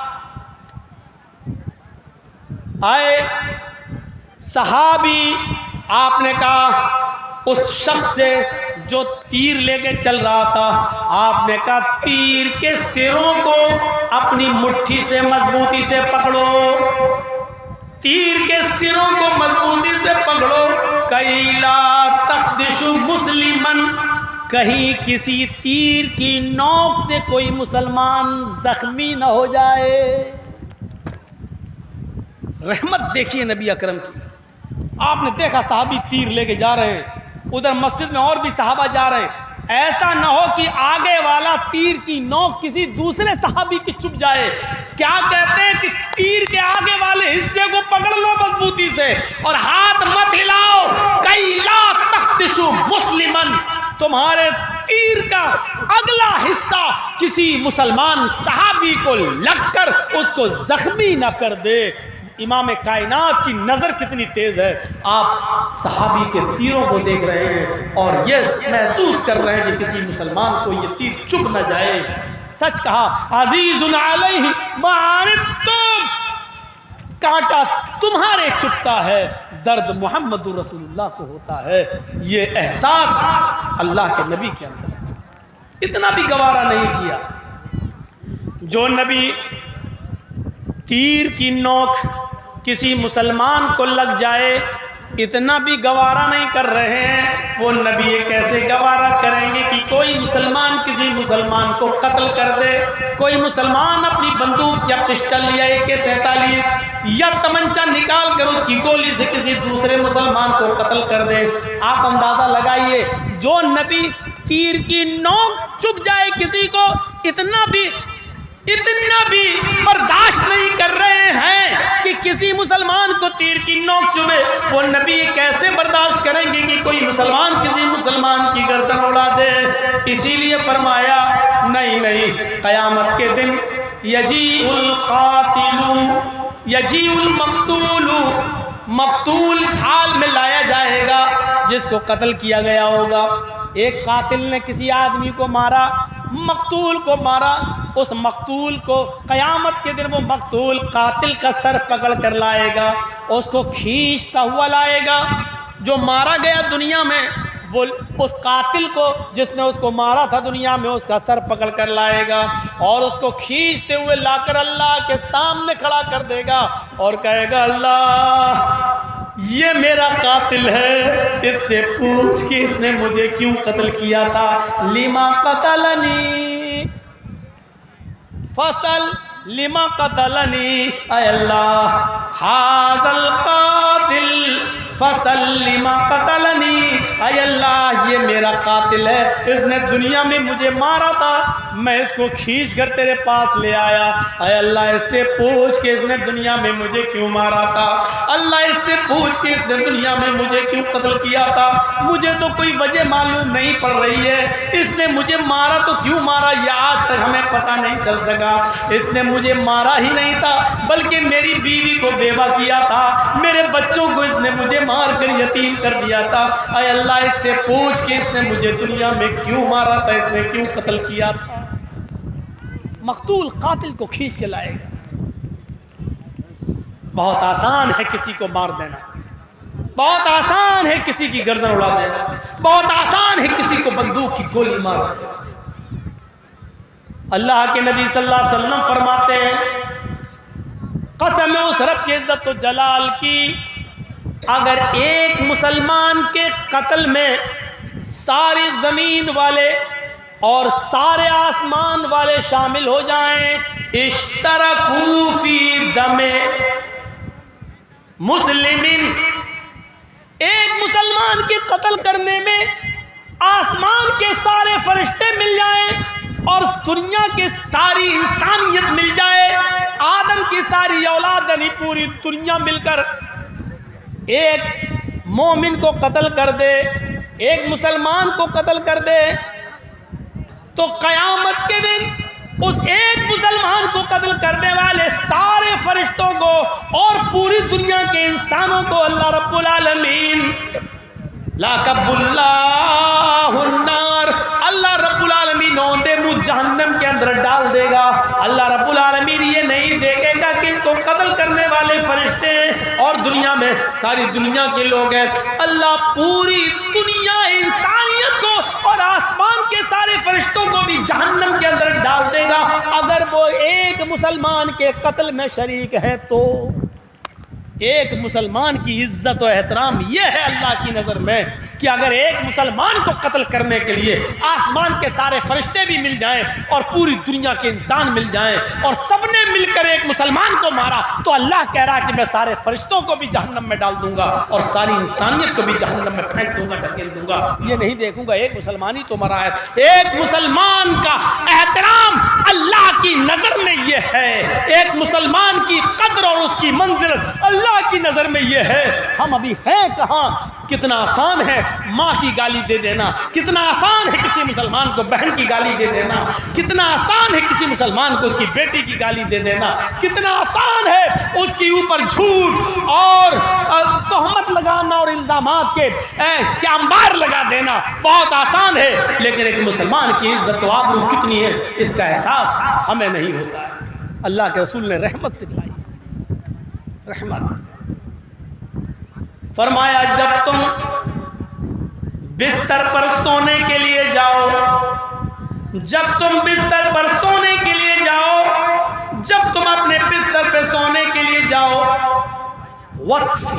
वक्फी मिस्बाहक, अबू दाऊद और सुनन नसई के अल्फाज हैं, तो अपने घर की बत्ती चिराग को बुझा दिया करो। जो लोग लाइट जला के सोते हैं, सुन लो, अल्लाह के रसूल ने इधर भी हदीस रहनुमाई फरमा दी है, वक्फी मिस्बाहक, जब तुम बिस्तर पे सोने जाओ तो तुम चिराग बुझा दिया करो। अल्लाह के रसूल के ज़माने में एक ऐसा हुआ कि पहले कच्चे मकान हुआ करते थे, झाड़ फूस के भी मकान हुआ करते थे, तो एक सहाबी के घर में चिराग जल रहा था, एक चूहिया आई, चूहिया, और उसने चिराग की बत्ती को खींच लिया अपने दांतों से और खींचती हुई ले गई और घर के कोने में उसने डाल दिया। उसने आग पकड़ ली और पूरा घर जल गया और उस सहाबी के बीवी और बच्चे भी उस आग में जल गए। अल्लाह के नबी को जब इसकी इत्तला मिली तो आपने हुक्म नाफिज फरमाया कि जब तुम बिस्तर पे सोने जाया करो, वक्त फी मिसबाहक, तो अपनी मिसबाह को, अपने चिराग को बुझा दिया करो। उस ज़माने में चिराग थे, इसलिए चिराग, आज के ज़माने में तरक्की करके लाइट आ गई, बल्ब, तो बल्ब को भी वही हुक्म नाफिज होगा। यानी लाइट बुझा कर सोना चाहिए। हमारे नबी इतने मेहरबान हैं, इतने रऊफ़ुर रहीम हैं कि हमारे नबी की रहमत ये भी गवारा नहीं करती कि कोई मुसलमान जब अपने घर में लाइट जला के सोए और रात में वोल्टेज हाई हो जाए और शॉर्ट हो जाए बल्ब, बत्ती, कुमकुमा लाइट शॉर्ट हो जाए और उससे कोई चिंगारी निकले और घर में किसी कपड़े पर गिरे और कपड़े से पूरे घर में आग लग जाए। इसलिए हुक्म दे रहे हैं कि जब भी तुम बिस्तर पे सोने जाओ तो चिराग बुझा दिया करो, लाइट बुझा दिया करो। यह है जनाब मोहम्मद रसूलुल्लाह सल्लल्लाहु अलैहि वसल्लम की रहमत। आपकी रहमत को ये भी गवारा नहीं कि कोई मुसलमान लाइट जलाए और धोखे से वो शॉर्ट हो जाए, शॉर्ट कर जाए और फिर उससे आग लग जाए और कोई मुसलमान जलकर मर जाए। ये मेरे नबी की रहमत है जो आप लाइट बुझा कर सोने का हुक्म दे रहे हैं। फिर फरमाया कि जब तुम इशा की नमाज पढ़कर बिस्तर पे आओ और सोने के लिए जाओ तो तुम अपने घर के किसी कपड़े से अपने बिस्तर को 3 बार झाड़ लिया करो।